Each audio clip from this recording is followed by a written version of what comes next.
Hi everybody! Today we're going to talk about arts and crafts. Yes, because arts and crafts is a very interesting way of teaching English.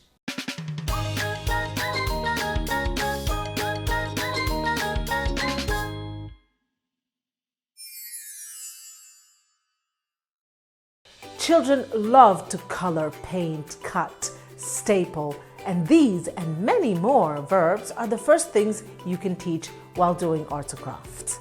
It really depends on you and what you are teaching at the moment. You can fill your DIY station with so many different items, colors, animals, transportation, school items, and you can even teach body parts if you ask them to create a person or a monster. The most important thing is to be clear and prepared.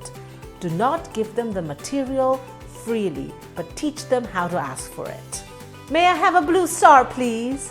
What a wonderful motivation to say a complex sentence. Before the creative session, work on the structure.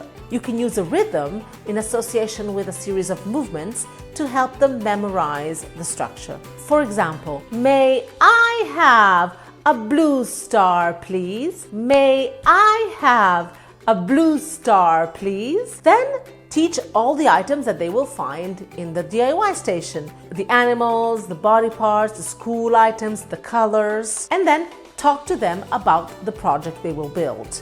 A drawing, a Christmas decoration, a 3D monster. If you want to show them a prototype, do it during one of the lessons preceding the creative session, so that they may have the freedom not to copy the prototype, but to use it as a mere suggestion. Remember, arts and crafts is not about the beauty of the result, but about the learning during the process. And now, look at how many different possibilities we have found in our DIY Christmas decoration session.